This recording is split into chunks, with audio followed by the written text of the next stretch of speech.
Hey everybody, Jonathan Cummings here from The Troubadour's Journey. What's new and exciting? I hope there's something always new and exciting in your life, but here we're going to get into something new today. We're going to divert a little bit away from the 1919 principle part of the program, and we're going to go into TIP, what I call the TIP.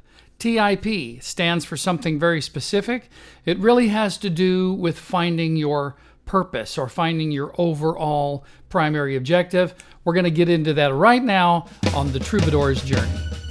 Don't you die with your songs telling you just sing with me.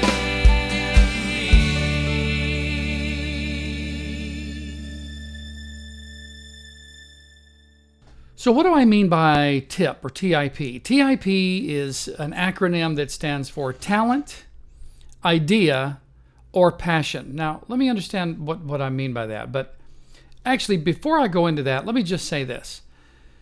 I believe that everybody not only has the ability to do what she or he wants to do for a living, but I believe it's also a responsibility.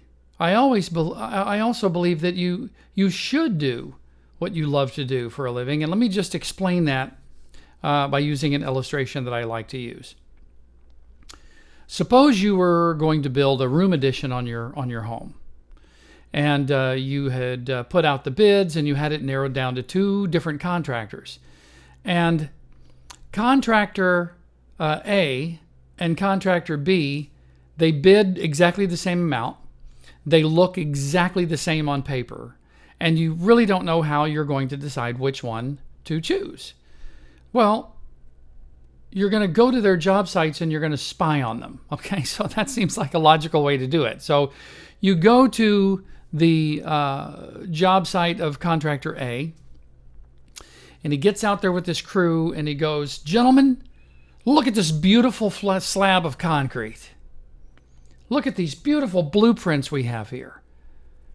In a couple of weeks from now, a structure is going to stand here that is going to outlive all of us. We're going to be immortalized by what we do here today. Let's get started."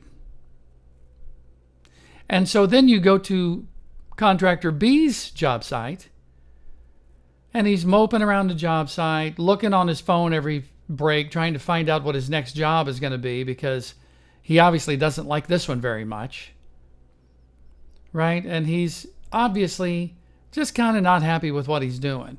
Although he's very good at it.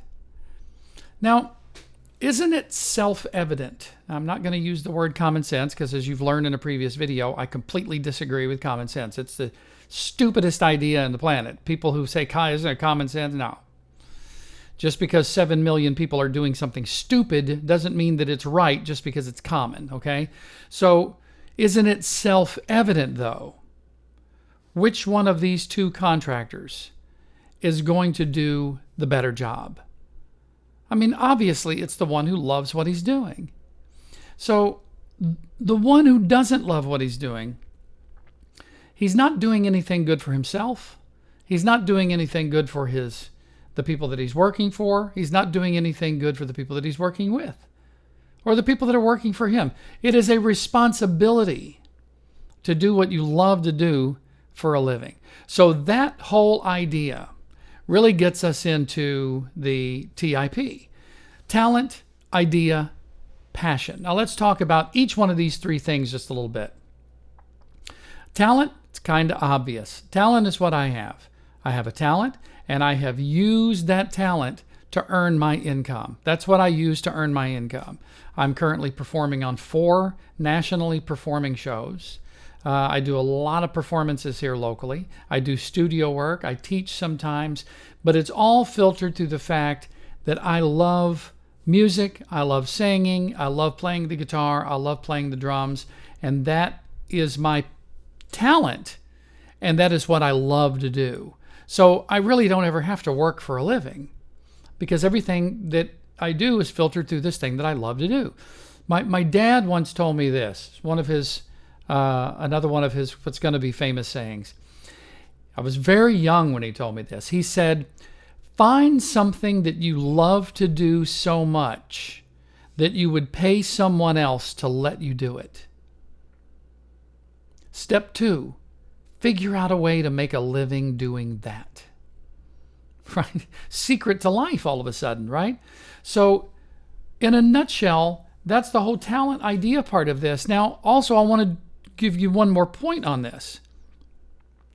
We're not talking about Christina Aguilera or the people that are at the very top of the echelon in what you might consider talented people. We're not talking about the greatest people in the world, the ones that you know that are household names, because 99.99999% of all of the talented people who are making great incomes, you'll never hear their name because they're performing somewhere, they're touring somewhere, they're playing with a band, they're a studio musician. There is so much work to be done, so many great things to be achieved from those of us who are not household names. We're never going to be famous, and that's not our goal in life anyway. A friend of mine who does have a level of fame told me, he said, I wouldn't wish this on anybody. It's like it's like a curse almost, So anyway, I digress. Talent is the first methodology, I think, that all of us have. Now, the second is the idea. The idea, that's what Bill Gates had, right? He had an idea. That's what Steve Jobs had. He had an idea. Now, again, I'm listing those people who are at the very top of the echelon in what we would consider idea people. But there are 99.99999% of people who you'd never know who they are, but you buy their products or you use their services because they've had an idea and they've learned how to use that to create their income. And this is an idea that they fell in love with. Again, it's something that you have to love doing, right? So every time you see a new invention, every time you see, the Uber company, that's an idea, right? All of these disruptive companies like Amazon, it was someone's idea. Again, I'm mentioning people who you might know about because, but there are so many more that you don't know about who have these great, great, fantastic ideas, but you'll never know their name, okay? Now let's get into what I call passion, right? I'm going to give a great example about this. I'm going to talk about my grandfather. This was the husband. This was the later husband of my dad's mother, right? He was a truck driver most of his life, and he retired, and he had a woodworking shop out in the garage, and he had a table saw and a skill saw and some drills, and he had a woodworking shop. And one day he went out there after he was retired, and he built a doghouse. And for the dog, and he had so much fun doing it that he built another one. And then he thought, you know what I'm going to do? I'm going to build a doghouse that looks like an A-frame house. And then I'm going to build a split-level doghouse. And then I'm going to build one that looks very Adobe style. And then I'm going to build one that looks... And before you know it, the entire front yard of my grandmother's yard was filled with doghouses. And as you can imagine, it didn't take long for people to come by and say, well, how much do you want for that one? How much do you want for this one? Now, keep in mind, this was something that became a passion for my grandfather. It would wake him up at 6 o'clock every morning, thinking about what was the next doghouse he was going to build, and it would keep him awake till midnight, and he couldn't stop doing it. It was a passion that he loved to do. Now, keep in mind, he never actually set out to make a bunch of money, but he made more money after he was retired building these doghouses than he did in his career because it was a passion, okay? Now, I think that's a great example because he is a name that you don't know about. He's not one of these household names. He's one of the millions and millions of people that have a passion for something and they just do it and it causes them to earn their living or create their income. Now, most of us have a combination of the tip, right? We have either a talent that we love doing, we either have some kind of idea that we're really passionate about, or we have some passion that we turn into an idea. Now, if you can figure out a way to get all three, if you have a talent that you're passionate about, and at some point you come up with this great idea around it, that's the magic formula. That's the magic formula. That's the tip, okay? What I want you to do now is don't think that this is the end-all, be-all. Don't say, oh my God, I've got to figure out my life purpose right now. Don't do that. There is something that you love to do. There is something that you're passionate about, or there is an idea that you have. And usually it's something that won't leave you alone, right? It's like that thing we talked about when we were talking about the fertile soil of the mind, when we were talking about manifesting. If it won't leave you alone, if you keep thinking about this thing, and man, I need to do that, or why don't I do that? That means that that talent or that idea or that passion, that your fertile mind is ready for the planting of that seed. That's what it means. So take that thing, take those piano lessons. Start the first chapter of that book.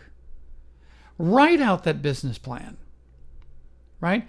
Start taking the first steps towards developing a relationship with this idea, this talent, this passion that you have. And that's going to take us into the next steps of really full out manifesting, where you're actually creating something from the universe that wasn't there, which is what we talked about in the previous video. Now, this TIP idea goes a lot deeper than this. As a matter of fact, I have an entire discourse, an entire live presentation that I give that is geared around just this one idea, because it's a very important idea. Because there's a lot of people walking around that are going, I don't know what I want to do. You know, I'm 40 years old and I still haven't figured out what I want to be when I grow up. And I would suggest that you do something. Because if you point your arrow at a target and you fire it and you hit in the complete opposite direction, then you have data. Then you can look at it and you can go, the target is over here. I need to adjust 180 degrees. But you don't know that unless you try something. You're going to try something, and then you might figure out that it's not the right thing to do. Another great saying that my dad had, I love this too, because us boys, we'd all get out on the job site, and Roger would be going, let's build this pony wall first. And Charlie would be going, no, we need to establish this thing. And they would be, the two contractors would be arguing over what to do. And my dad, in his infinite wisdom, would say this. He would say, boys, let's do something even if it's wrong. Let's do something even if it's wrong. You don't know the amount of wisdom that are in those words. So instead of trying to go ready, aim, fire, let's do a little bit of a different approach on this. Try ready, fire, aim. Right? Because sometimes when we go ready, aim, fire, what we wind up doing is we go ready, aim, aim, aim, aim, aim, and we never get around to firing. So go ready, fire. Aim. Totally adjusts your way of thinking about things, but I'm telling you, it may work. It may work for you. I know it's worked for me a lot of times in my life. So think about this, meditate on this. We're going to delve more into this as these videos goes on. TIP, right? I have a whole TIP, talent, idea, passion, TIP. You've heard the Troubadour's Journey song. That's the TIP song, and it's a main part of the live presentation when I go into that to that part. So think about this, meditate on this. Be sure to love each other, be kind to each other during this time that we're going through right now, and always, don't die with your song still in you. Don't you die with your song